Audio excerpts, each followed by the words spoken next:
Live da revista M. Hoje vamos abordar o tema do suicídio assistido.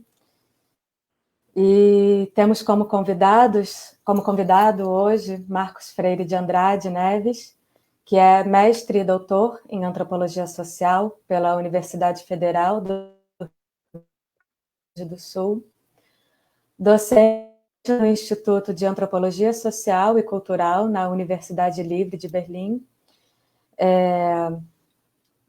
bolsista, né, Marcos, que é da DAAD Prime Fellow, e membro do grupo suprapartidário End Life Choices no Parlamento Escocês. Estou aqui hoje acompanhada por Adriane Piovesan, e é um prazer receber o Marcos para falar um pouco da sua pesquisa tão única dessa experiência para a gente. Então, o espaço está aberto para vocês deixarem comentários, perguntas. Ele vai falar um pouco, depois a gente, como sempre, abre para as perguntas do público.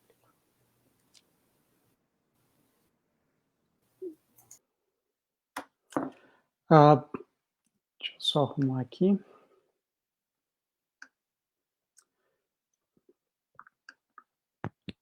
Então, obrigado, Renata, obrigado, Adriane, pelo convite, por coordenar e moderar essa conversa. Obrigado também pela oportunidade de ter pegar um gancho com a fala da Maria Luísa no mês passado e pela possibilidade de conversar um pouco sobre o suicídio assistido, sobre a minha pesquisa e também mostrar um pouco dos desafios que acontecem quando alguém procura um suicídio assistido. Então, no mês passado, ainda durante o Setembro Amarelo, a Maria Luísa fez uma fala super interessante sobre as dimensões culturais do suicídio, apontando a importância de dar um passo para trás e tentar entender o suicídio a partir de outras lógicas que vão além da patologização, para além da ideia do suicídio enquanto uma manifestação necessária, um sintoma de certos transtornos de depressão. Então, como a Maria Luísa falou antes, a morte voluntária vem ocupando as ciências sociais desde 1897, com a publicação do estudo de Durkheim sobre o tema. Mas, ainda assim, mesmo depois de tanto tempo, a morte voluntária continua um problema antropológico fundamental que ressalta uma tensão entre a universalidade e a especificidade cultural do suicídio. Ou seja, algo que existe enquanto um fenômeno imediatamente reconhecível, mas culturalmente específico. Todos nós temos uma imagem de suicídio em mente, mas como ele acontece, as razões por trás dele e as suas circunstâncias variam enormemente. Então, o suicídio, é importante ressaltar que, independentemente da sua qualidade legal, da sua legalidade ou ilegalidade, permanece um espaço de intervenção para médicos, para profissionais de saúde, assistentes sociais, políticos, educadores, entre vários outros. Então, a minha ideia aqui hoje é, de certa forma, unir forças com a Maria Luísa, com a live dela do mês passado, para pensar especificamente o caso do suicídio assistido, que é um termo tanto quanto problemático, tanto por causa do suicídio quanto por causa do assistido. Eu vou falar um pouco sobre esse problema também. Se a gente voltar um pouco para a fala da Maria Luísa do mês passado e relembrar essa patologização do suicídio, quando a gente fala sobre o suicídio assistido, a presença do suicídio ali no termo traz consigo toda uma bagagem, todo um estigma. Pensando historicamente, o suicida costumava ter uma coroa tríplice, uma coroa tripla da pessoa desviante. Ele era um pecador para a igreja, um criminoso para o Estado e um lunático para a medicina. Então, de um lado, a gente tem essa definição clássica, etimológica de suicídio enquanto uma morte auto-infligida, voluntária, que se aplica no caso do suicídio assistido, Mas, do outro lado, também tem uma certa bagagem de patologização e um estigma que as pessoas envolvidas tentam evitar. E a segunda parte problemática do termo, como eu falei antes, é o assistido, que significa prestar assistência. Mas o que seria isso? O que é prestar assistência exatamente? É estar ali junto no momento? É conversar sobre antes? É passar informação? Ou seja, onde é que a gente corta essa linha da assistência? Até que ponto uma pessoa está ajudando, está assistindo, outra ou não? Então, a partir da minha pesquisa, que vem sendo realizada desde 2014, eu vou tentar explicar um pouco o que é o suicídio assistido, o que está em jogo quando a gente fala sobre isso, e tentar, de certa maneira, de certa forma, mostrar alguns pontos de convergência e divergência com o suicídio não assistido, para chamar assim. Quando eu comecei a trabalhar com esse tema, eu estava vindo de um contexto onde eu tentei entender um pouco os processos que aconteciam, que eram disparados a partir da ocorrência de um óbito. A partir do momento que a pessoa morre, tá, o que acontece? A pessoa morreu, e agora? Para onde o corpo vai? Como se constrói a partir de procedimentos técnicos, negociações emocionais e econômicas, e circulação e produção de documentos, uma categoria própria da pessoa morta. Ou seja, quais os processos que acontecem a partir do óbito de alguém. Na etapa seguinte da pesquisa, eu resolvi inverter um pouco e pensar não mais os processos que acontecem a partir do óbito, mas sim os processos que levam ao óbito. Então, nesse contexto, a ideia de morte assistida ficou bem forte na minha pesquisa. Mas morte assistida é um termo guarda-chuva, por assim dizer, que comporta diversos procedimentos, como eutanásia passiva, eutanásia ativa, em suas várias outras formas, e também suicídio assistido. Como o nome sugere, suicídio assistido significa, basicamente, da forma mais básica, mais simples possível, significa um suicídio, lembrando que a utilização do termo não é isenta de crítica aqui, com assistência, ou seja, uma morte auto-infligida, realizada com assistência de uma terceira pessoa. Então, quando eu comecei a pesquisar isso, assim que eu pensei em suicídio assistido, eu pensei no procedimento em si, nesse momento da assistência, que é alguém ajudando no método, alguém ajudando no procedimento. Muitos de vocês, eu imagino que muitos de vocês também pensem isso, mas quando se fala em suicídio assistido, a Suíça é um dos países mais mencionados. Não é só lá que acontece, nem de forma legal, nem de forma ilegal, mas tem uma forte identificação entre a Suíça e suicídio assistido. Inclusive, na mídia, muitas vezes é mencionada essa solução suíça como eufemismo para suicídio assistido. Ou então a menção a turismo de suicídio, que também é um termo super complicado, mas que aparece bastante na mídia com relação ao suicídio assistido na Suíça. Essa ideia de que as pessoas viajam para lá para fazer o suicídio assistido porque é um ambiente legal, mais confortável para fazer isso. Então, quando eu comecei a fazer minha pesquisa, eu fui para lá. Eu fui para lá fazer meu trabalho de campo em uma das organizações que oferecem esse tipo de assistência aos seus membros. Tem que ser membro da organização para poder aplicar para o procedimento. Isso é importante vocês lembrarem. A Suíça, ela tem um número pequeno de organizações, esse número que presta esse tipo de assistência, mas esse número ele flutua um pouco. Fica ao redor de 5 organizações, eu acho que atualmente são 6, mas não varia muito mais nem para cima nem para baixo, mas só alguma delas, 3, se eu não me engano, aceitam não residentes. Ou seja, essa ideia de turismo de suicídio, que as pessoas viajam, acaba envolvendo 3 organizações apenas, porque são as únicas que aceitam pessoas que não moram na Suíça. Então, essa é basicamente a geografia das organizações de auxílio ao suicídio na Suíça. Quando eu cheguei lá para fazer o trabalho de campo, para começar a acompanhar a organização, o dia a dia da organização e tentar acompanhar os procedimentos, eu me dei conta que se eu ficasse lá na organização, a única coisa que eu ia ver, de fato, era o procedimento em si. Eu ia ver aquela etapa final de um processo que começa muito tempo antes, em outros lugares. Ou seja, todos os processos que levam àquele momento, as conversas com amigos, com familiares, com médicos, a coleta de documentos, as interações clínicas, a produção e a circulação de documentos, acontece em outros lugares meses antes do próprio procedimento. Então, se eu fosse ficar lá na organização, que é o que eu associei inicialmente com suicídio assistido, eu ia ver isso, eu ia ver o procedimento, limitando todo um processo complexo, social, transnacional, a um momento específico, que seria o momento do procedimento. Então, você não chega na organização, bate na porta, entra e faz. Isso não existe lá. É um processo longo, que envolve diversas interações com o médico, com a família, com amigos, a produção, a circulação de documentos. É um processo caro e demorado. É um processo que eles chamam de luz verde. Tu inicia um processo para aplicar para a luz verde é a autorização provisória dada pela organização que diz, sim, você pode vir aqui e a gente vai te assistir no procedimento. Então, para vocês terem um pouco uma ideia, e uma das organizações suíças, provavelmente a mais famosa delas, que é a Dignitas, 70% das pessoas que recebem a luz verde nunca contatam a organização de novo.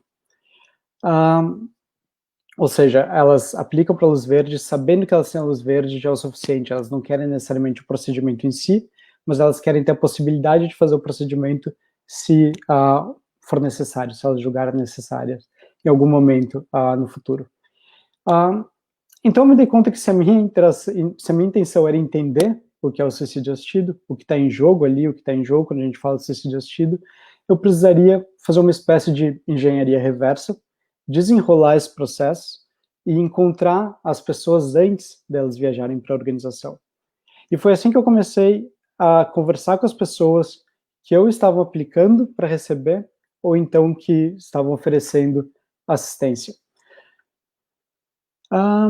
Uma das primeiras pessoas com quem eu conversei sobre o tema, e que acabou virando uma pessoa próxima com quem eu conversava com frequência, era o Jay, que era australiano e sofria de um problema congênito no intestino bem complicado, e na época que eu conheci ele, ele fazia campanha para ter acesso à assistência ao suicídio, que onde ele morava não era legal, e ele também não tinha dinheiro para viajar para Dignitas, porque esse é um problema complicado. Esse turismo de suicídio não é uma coisa acessível para as pessoas.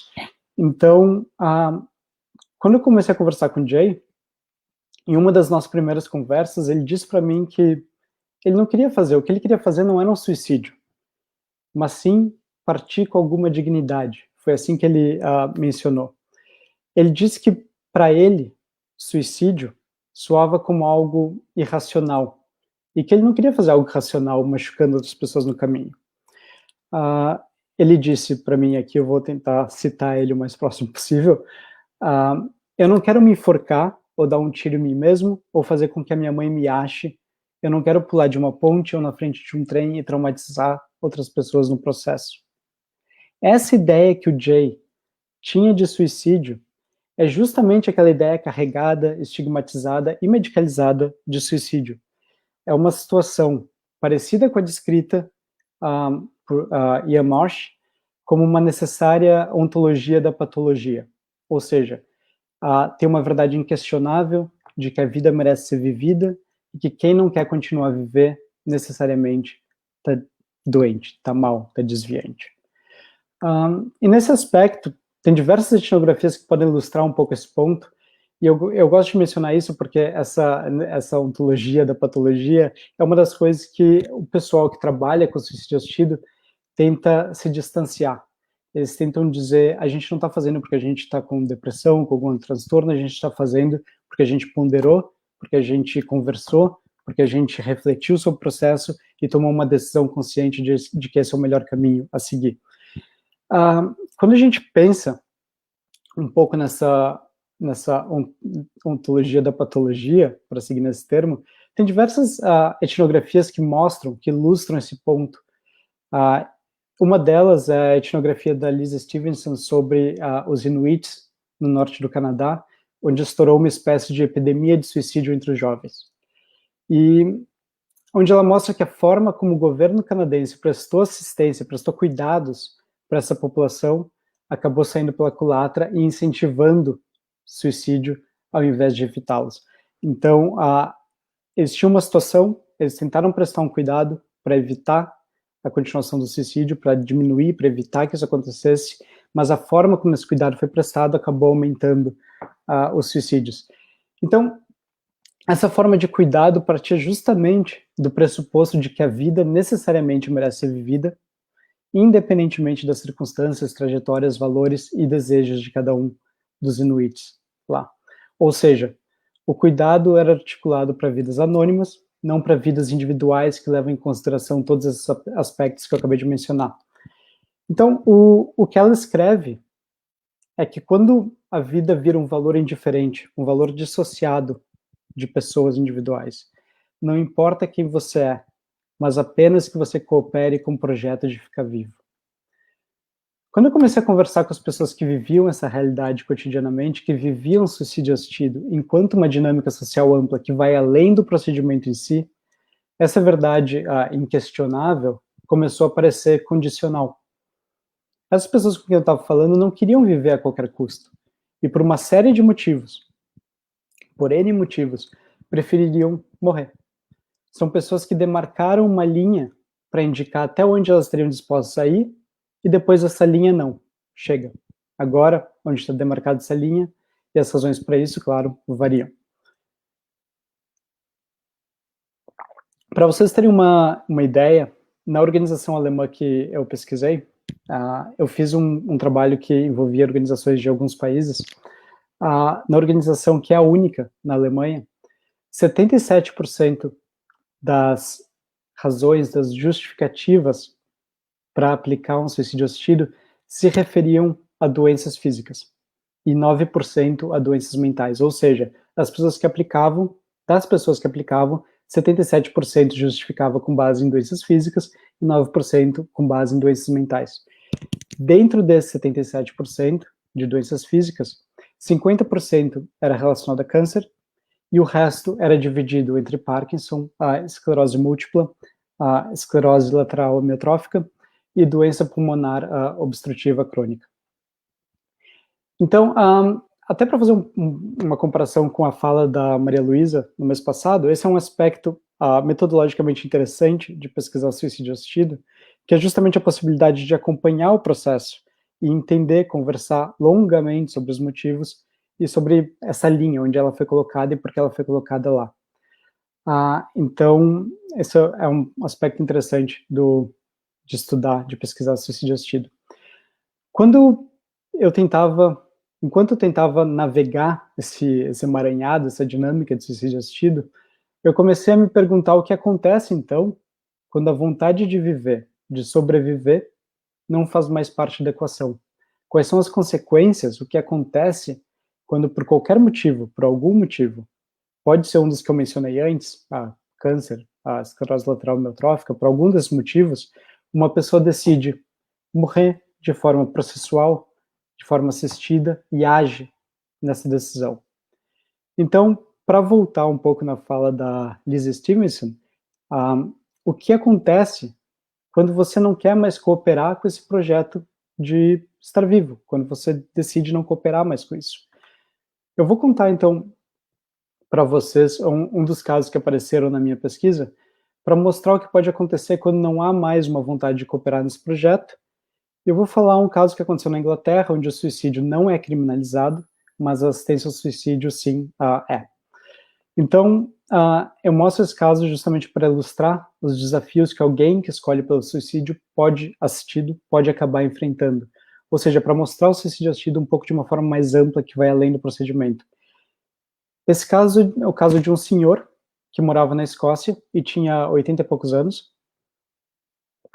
Ele sofria de estágios iniciais de Parkinson e Alzheimer, mas bem iniciais.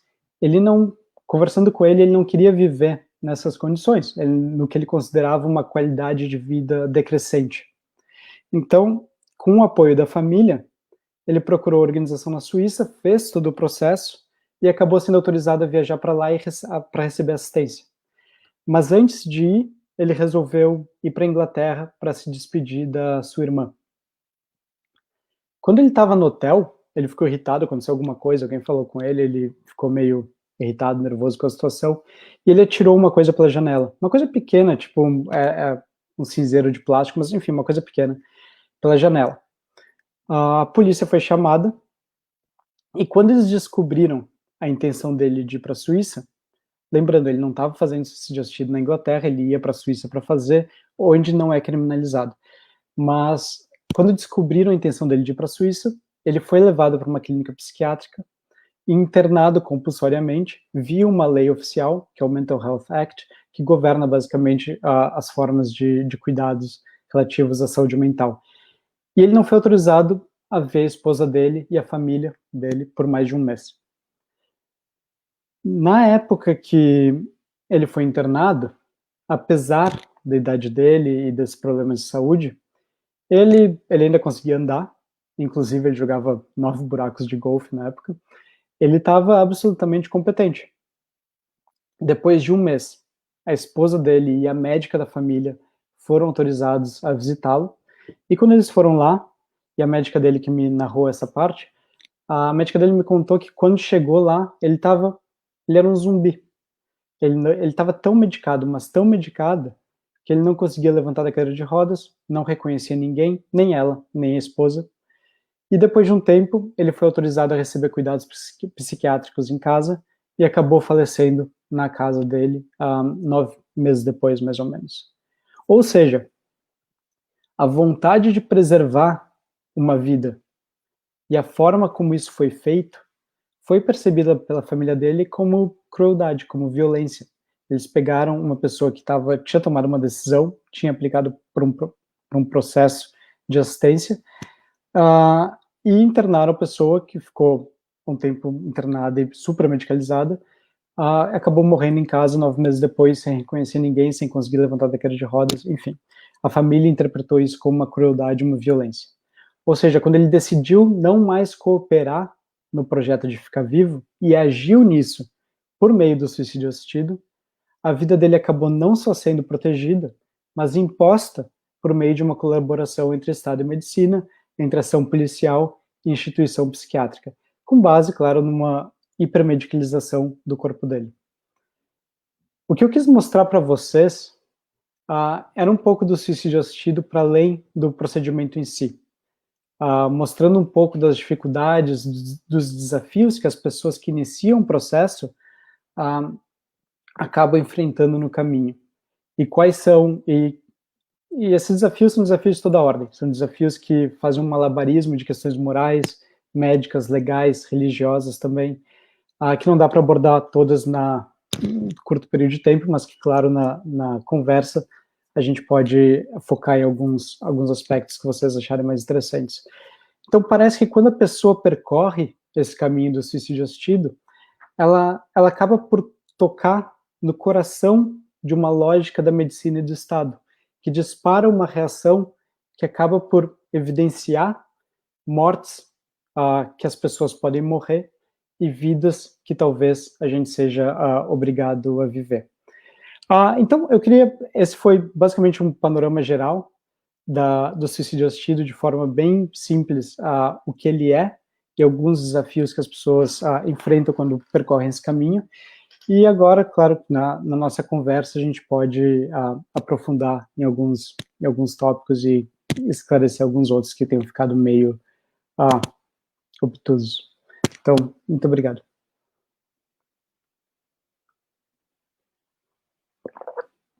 Tá, mudo.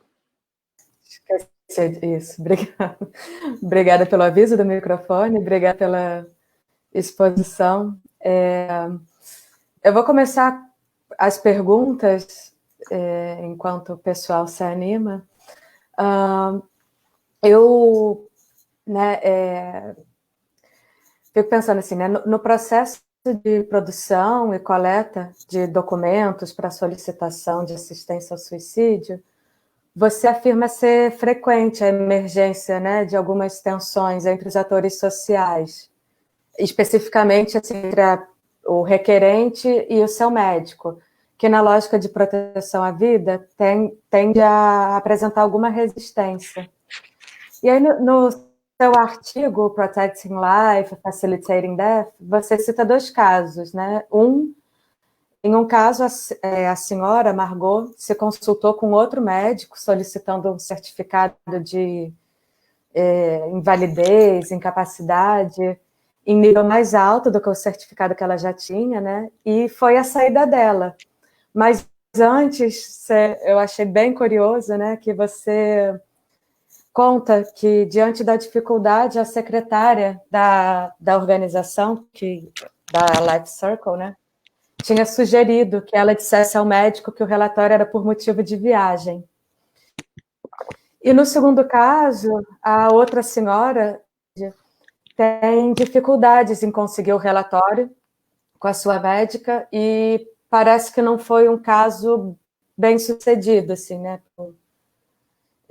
para a solicitação de suicídio assistido. E aí, assim, minha pergunta, diante dessas tensões, você percebeu nos casos que acompanhou na pesquisa a existência da mentira ou, de alguma forma, uma distorção da verdade, assim, com alguma frequência nesse processo de negociação? Uhum. Obrigado, Renata. Então, é uma questão um pouco complicada, porque, de novo, quando eu falei no final que é um malabarismo legal de questões, é um malabarismo de questões éticas, legais, médicas, é basicamente isso. Quando eu falo no contexto suíço, o contexto suíço, ele é um acidente. Não teve uma legislação específica apresentada que legalizasse e regimentasse, regulasse o suicídio assistido. Ele é basicamente um acidente histórico de uma lei que foi implementada com o intuito A e acabou sendo a base para essa dinâmica que acontece hoje. Então, o que acontece é que muitas organizações, cada organização tem suas regras. Não tem uma legislação que define, então cada organização tem suas regras. E essas organizações, especificamente, que lidam com estrangeiro, não residentes, são pessoas que vão ter que viajar, elas sabem que a interação clínica, a obtenção, a produção e circulação de documentos vai tudo acontecer em outros lugares, em outra jurisdição. Então, parte do trabalho dessas organizações não é só a assistência, como eu falei, é uma coisa muito mais ampla do que o procedimento em si, não é só assistência no procedimento, eles também dão dicas de como conseguir os documentos. Eles dão dicas de, olha, se você está no Reino Unido é meio complicado por causa disso, disso, daquilo, então tenta evitar falar isso, fala aquilo. Isso acontece.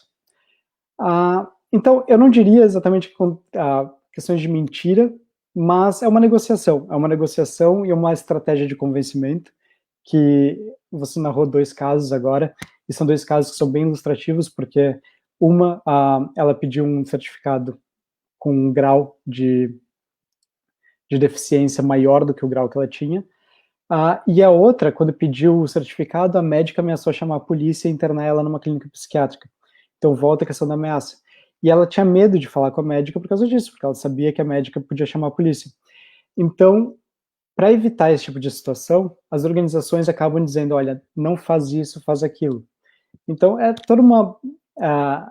eu não diria que é exatamente mentira, mas tem bastante uma negociação de como a gente pode criar um fundamento que justifique o que eu estou fazendo, o que eu quero fazer. Tem, por exemplo, casos, câncer, como eu falei, câncer é 50% dos casos de suicídio assistido, geralmente. Se eu falo para o meu médico que eu tenho câncer e tento explicar com base nisso, é muito mais fácil deles entenderem a minha situação do que se eu explicar que eu estou com uma outra situação outro diagnóstico que não seja exatamente terminal. Então, tem e na Suíça não tem critérios, tem que ser câncer, tem que ser alguma doença terminal, nem isso tem, não precisa ser terminal. Então, tem essa negociação, a organização explica como tentar fazer, a pessoa tenta negociar, mas, então eu não diria exatamente que é mentira, mas acontece bastante esse tipo de negociação, de tentar vender o peixe de uma forma um pouco diferente.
Oi. Olá,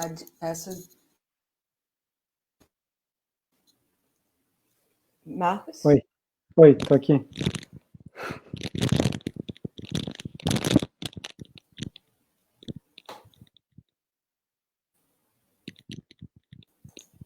Renata? Foi? Voltou? Minha internet deu um problema.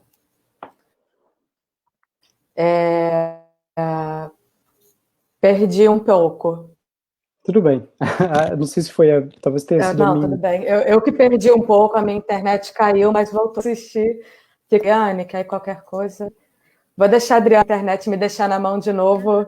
Então, Marcos, tem várias perguntas já aparecendo. O André Luiz Reis Matos, ele está fazendo uma pergunta para você. Quantas pessoas você entrevistou?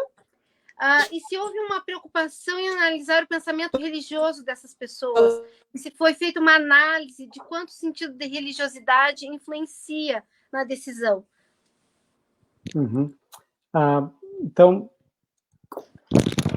o número de pessoas, eu não tenho o número exato na cabeça agora, mas eu falei com algumas dezenas de pessoas que não são só membros de organização ou que trabalham em organizações, mas eu também conversei com políticos, conversei com pessoas que fazem campanha, ativistas, conversei com uma série de outras pessoas que estão envolvidas de alguma forma com isso. Então, eu não saberia dizer exatamente o número, mas, por exemplo, membros de organização, eu devo ter tido interação direta, ao vivo, com cerca de 20, mas mais interações por outras formas, ou telefone, e-mails com mais pessoas. A questão religiosa é interessante porque a maior parte, até pelo contexto onde eu estou fazendo a pesquisa, que é na Suíça, na Alemanha e no Reino Unido, basicamente, não são exatamente lugares super, talvez com exceção um pouco do Reino Unido, mas não são lugares exatamente religiosos, hiper-religiosos. Mas, então, eu acabei não focando muito nisso, mas quando aparecia eu tentava explorar um pouco para ver. E uma questão interessante é que geralmente a gente tem essa associação entre pessoas serem religiosas e não aprovarem o suicídio assistido, ou enfim, outras formas de morte assistida. Mas o que é interessante é que a médica e fundadora da organização onde eu fiz o trabalho de campo principal, a Life Circle, na Suíça, ela é super religiosa.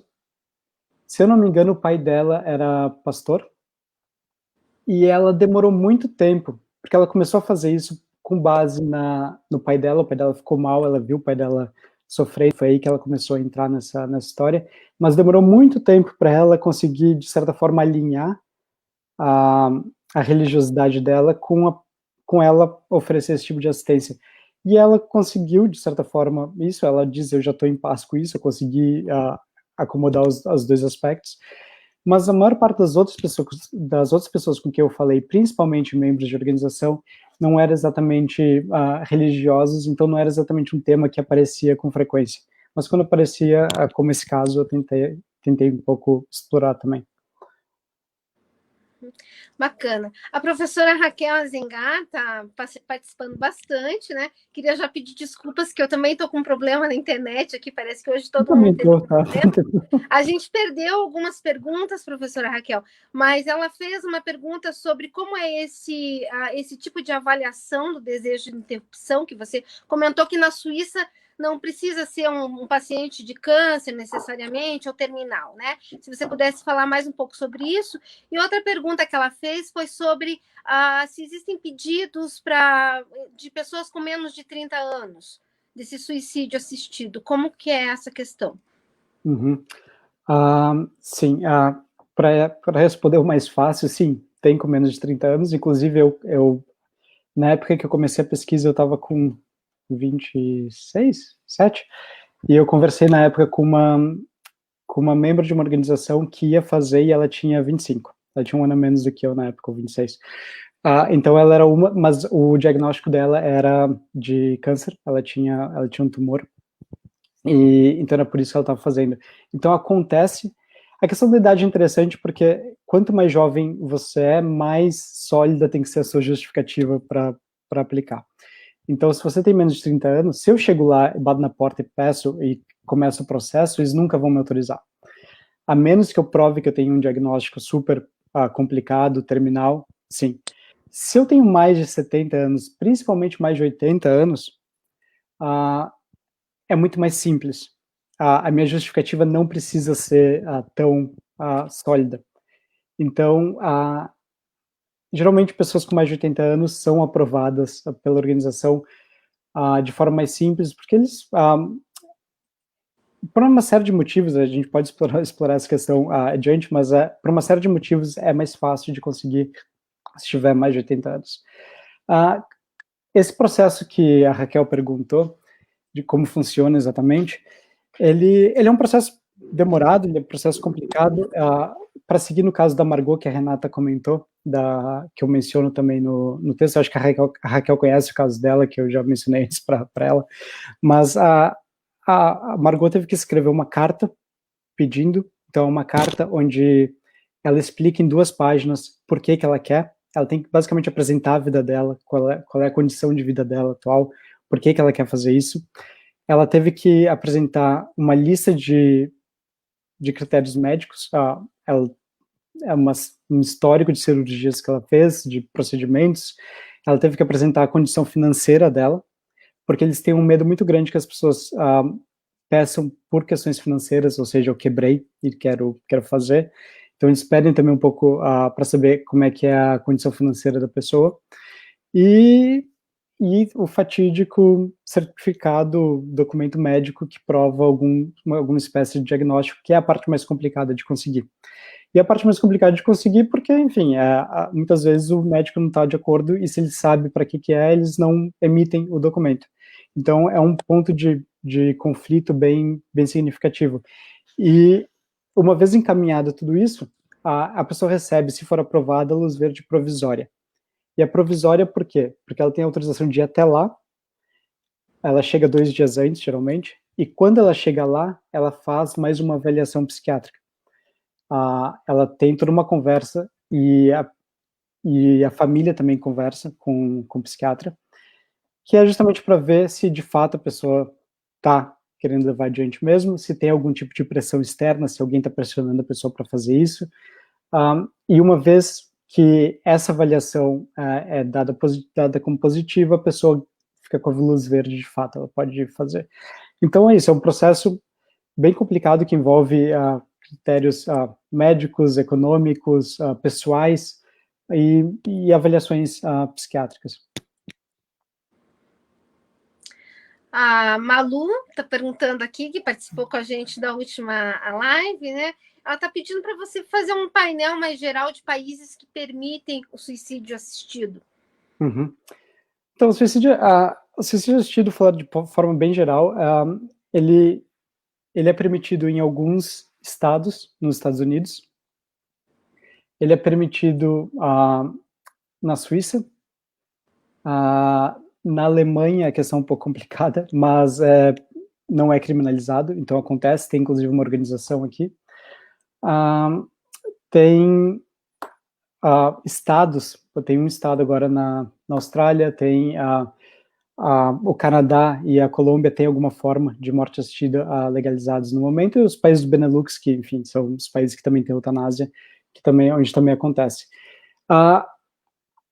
De forma geral, são esses, não são muitos países que... A Irlanda acabou de votar para legalizar, mas foi ontem, isso aconteceu hoje de manhã, não me lembro, mas isso aconteceu hoje ou ontem, foi a primeira votação. Então tem vários países que têm movimentos nessa direção, mas quando eu falo que, nesse panorama geral, quando eu falo que a Suíça se destaca, é porque a Suíça tem o quadro legal mais estranho. Como eu falei, foi um acidente, não foi uma legislação feita para isso. Então, deixa muita flexibilidade para isso acontecer, embora não seja legalizado. Então, é o único país que as pessoas viajam para fazer, não residentes viajam para fazer. Então, por isso que se destaca, mas os outros lugares, tem que estar morando nos lugares, nos Estados Unidos, tem que ser residente do estado. Aqui na Alemanha também é uma questão um pouco complicada, mas mas é mais sujeito a controvérsia aqui. Então, esse de forma geral é isso. Talvez eu tenha me esquecido de algum outro, mas de forma geral esses são os países. Marcos, vou aproveitar que a minha internet está ajudando aqui. Vou colocar a pergunta da Cláudia Burlá, que muito me interessa. Ela começa agradecendo pela excelente apresentação e reflexões, e ela pede algum comentário sobre pessoas com demência, fase avançada da doença de Alzheimer, que já não podem expressar a sua vontade. As clínicas aceitam estrangeiros com demência? Estrangeiros em específico, mas eu gostaria até também de saber num geral. Mas... Então, ótima pergunta da Cláudia, e a Renata e eu estava conversando também um pouco sobre essa questão da demência antes. É uma questão hiper complicada, principalmente na Suíça, porque, como eu falei, na Suíça é uma situação um pouco incomum. Cada organização cria suas próprias regras de como isso vai acontecer, mas tem uma regra que é comum a todas elas, e que é a regra fundamental, mais básica de qualquer procedimento, do aceite de qualquer procedimento lá, que a pessoa está com suas faculdades mentais plenas. A pessoa está completamente, enfim, ela está sã, a pessoa está, enfim, ela é capaz de tomar suas próprias decisões. E o problema de demência, o problema de forma geral, e Alzheimer de forma específica, é que afeta justamente isso, afeta justamente essa capacidade de tomar decisões. Então, é um dilema. Algumas organizações podem aceitar, dependendo do estágio, mas uma vez que os sintomas batem de fato, é muito difícil que aceite.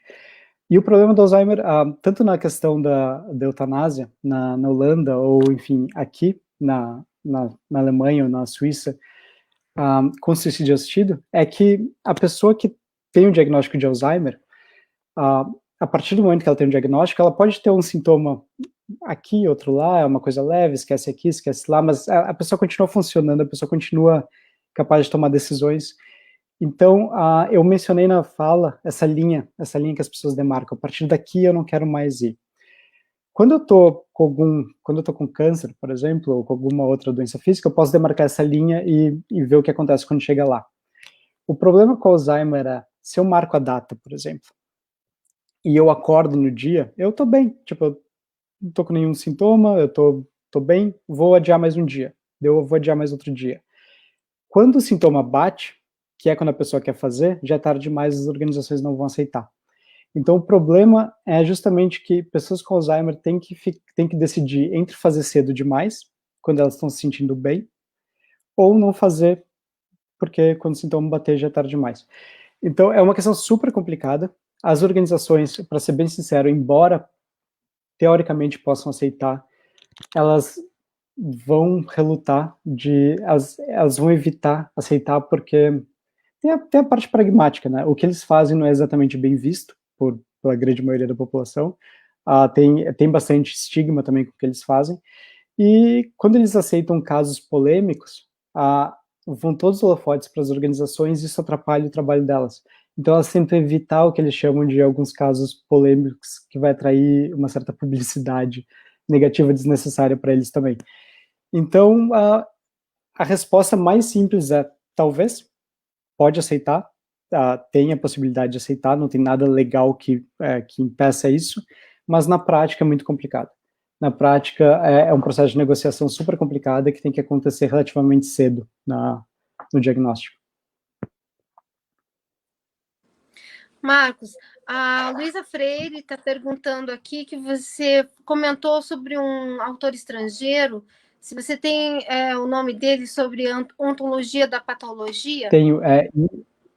O pessoal também está perguntando sobre os seus trabalhos, se a gente consegue encontrar alguma coisa, né, na internet, sobre a sua pesquisa. Quem falou isso é o Ian Marsh, I-A-N MARSH. É um trabalho bem interessante que ele tenta também dar esse passo para trás com relação ao suicídio e tentar ver outras lógicas para além da medicalização e da patologização. Então, super recomendo. E, sim, tipo, eu tenho algumas coisas que estão online, fácil de achar até. Então, tem alguns artigos, alguma coisa. A minha tese deve estar no repositório também digital da URGS. Então, tem algumas coisas disponíveis online que dá para achar.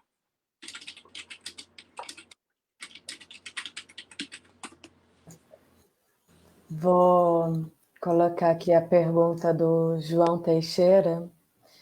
Ele pergunta sobre a família. Se é possível a família interferir na decisão da pessoa ou se a vontade do contratante do procedimento é soberana. É extremamente os dois. Eles tentam passar uma imagem de que a vontade é soberana, mas é muito difícil a pessoa receber a autorização se a família for contra.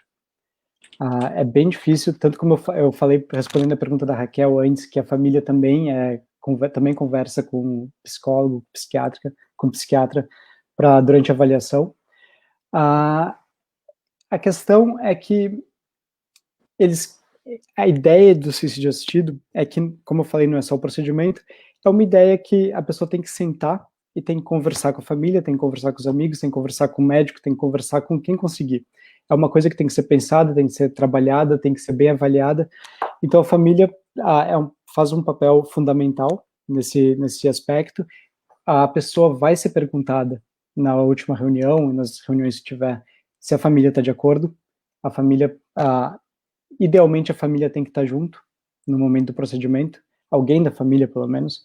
Não é uma regra de ouro, não é que sempre tem que estar junto, mas eles pedem que sempre tenha um familiar junto, porque eles querem saber se isso foi conversado, eles querem saber se de fato a pessoa está em paz com a decisão que ela tomou e se se tem o apoio da família.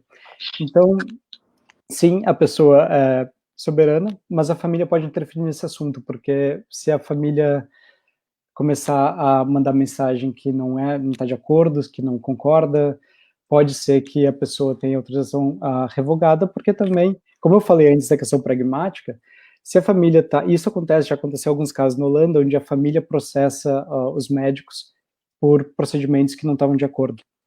Então, eles também evitam esse tipo de situação, porque é conflito. Então, sim, a pessoa é soberana, ela tem que estar de bem com a decisão dela, mas a família sempre tem uma forma de interferir nesse processo, porque, enfim, é importante que eles estejam ali, ao lado, quando isso aconteceu, acompanhando ou apoiando durante o processo.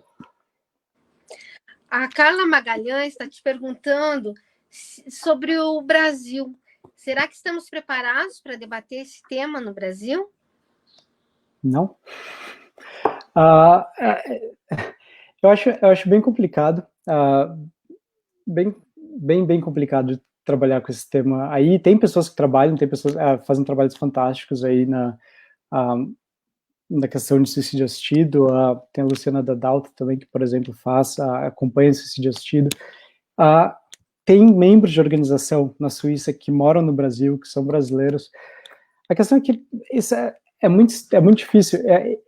Não sei com qual frequência vocês conversam sobre isso, mas eu imagino que não muita. Mas eu que trabalho com esse tipo de coisa, acabo conversando com bastante gente sobre isso. E às vezes tem pessoas que nem passou pela cabeça delas que esse tipo de coisa acontece. Tem pessoas que imediatamente associam com suicídio, trazem consigo toda aquela carga negativa, aquele estigma que tem. E não é uma discussão que acontece com muita frequência. Eu acho que quando teve a sabatina do Edson Fachin, se eu não me engano, no Senado, teve uma pergunta sobre isso, mas foi uma pergunta que foi num balaio foi uma pergunta que foi feita, se eu não me engano, pela senadora Ana Amélia Lemos, que perguntou, na mesma pergunta sobre aborto, sobre eutanásia e sobre suicídio assistido. Então foi tipo um balaio das questões problemáticas, que sem diferenciar uma coisa da outra. Então não especificou exatamente o que é próprio do suicídio assistido, o que é próprio da morte assistida, da eutanásia. Então, é uma discussão muito incipiente, mas tem bastante gente interessante, bastante gente boa que está trabalhando com isso aí, e então, de certa forma, a discussão existe, mas não de forma muito pública.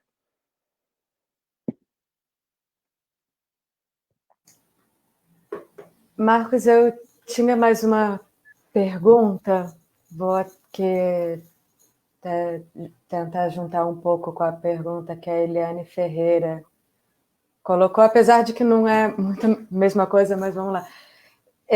Eu sei que você comentou, né, que essas ONGs, elas não são, né, cada uma tem suas regras, diretrizes, enfim. Mas você comenta isso da Life Circle, e num outro artigo, até publicado na revista M, pelo Marc-Antoine Berdo e colegas, né, não lembro agora o nome de todo mundo, eles pesquisaram na Exit. E você comenta isso, eles também, que a pessoa pode pedir, e a ONG, apesar de tudo, né, dos documentos, do médico e tudo, a ONG pode autorizar ou não. Uma ONG, a princípio, pró, né? Quer dizer, a princípio, não, uma ONG pró suicídio assistido. E aí eu fico curiosa com os casos em que isso não em que eles não aceitam. Se isso... primeiro, que caso, se você conhece algum, se você teve contato com algum, e também o que isso gera. A Eliane Ferreira, ela pergunta de eventuais processos judiciais, eu penso até também nesse sentido, né, quando nega, mas também pensando em outras, né, às vezes um acompanhamento psicológico, não sei. Uhum. Sim, é bem interessante. A Exit eu também pesquisei com eles, e eles têm funcionamentos bem diferentes em certos pontos, a Exit e a Life Circle, mas eles têm a ideia deles seria, se tu conversa com eles diretamente, a ideia é que todo mundo deveria ter acesso a essa possibilidade. Deveria ser um procedimento aberto a quem, enfim, não um procedimento que todo mundo vai conseguir quando pedir, mas que seja uma possibilidade que não envolva necessariamente ser terminal ou ter uma condição terminal, enfim. Então eles gostariam, provavelmente, pelo menos no discurso, de aceitar todo mundo. Sabe, se você precisa, a gente te assiste. A questão, como tu acabou de responder, tem 1000 problemas pragmáticos disso, que envolve desde processo legal. A Erika Preisig, que é a dona e fundadora da Life Circle, acabou de responder um processo na Suíça ano passado, e acho que terminou esse ano, onde ela foi culpabilizada por um procedimento que a família entrou atrás, mas que... Então, tem 1000 questões pragmáticas nisso. Então, casos que eles identificam como casos problema, de certa forma, aspas, casos que podem trazer muita publicidade negativa, ou que pode levantar 1000 questões legais, inclusive, eles tentam evitar, daí eles acabam recusando. Eu conheço casos que foram recusados, inclusive tem um caso de um brasileiro que mora aí no Brasil, que foi recusado recentemente, e um exemplo, por exemplo, é depressão. A gente comentou Alzheimer ou demência, mas o exemplo da depressão mostra isso, que se eu chego lá com depressão e peço, eles vão perguntar, tá, tentou remédio, tentou tratamento, fez terapia? Eu vou dizer não, ainda não. Bem, então volta e faz, tenta fazer. Agora, se eu chego lá dizendo, eu tenho depressão há 40 anos, já tentei tudo, já tentei remédio, já tentei a terapia, já fiz tudo, e continuo, a chance deles aumentarem, deles te aprovarem, são bem maiores.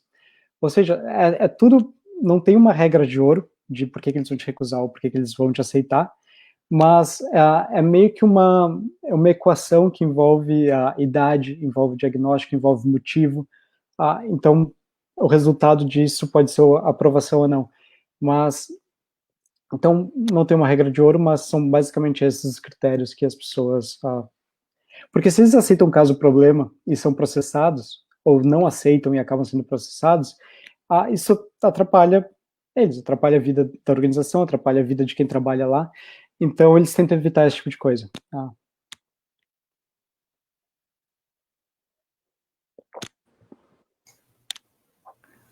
Bom, a gente chega aqui a nossa hora de encerrar, infelizmente. Acho bom, colocaram o link, né, da sua tese aqui nos comentários. A revista M colocou, então agora esqueci quem pediu, mas está aí disponível. Bom, a gente fica por aqui ainda com algumas inquietações, algumas curiosidades. Te agradeço super pela disponibilidade de expor, de compartilhar sua pesquisa, sua experiência pesquisando esse tema. Vou deixar aberto algum comentário final, algo que você gostaria de acrescentar? Queria agradecer a revista M, Renata, Adriane, pelo convite, e dizer se ainda tem algumas inquietações, se ainda tem dúvidas, pode entrar em contato comigo também, e eu converso sobre, a gente pode continuar a conversa em outros lugares, então é só entrar em contato comigo sem problema algum, mas muito obrigado pelo convite. Obrigada a você. Marcos, obrigada a todos. Obrigada pela disponibilidade. De nada, imagina. Então vamos encerrar. Boa noite, tchau, obrigada. Bom, tchau, a minha obrigado. internet está ficando instável de novo. A gente encerra por aqui. Então, vamos encerrar. Boa noite. Tchau, boa noite. Tchau, tchau. Vou encerrar que você aproveita. Boa noite.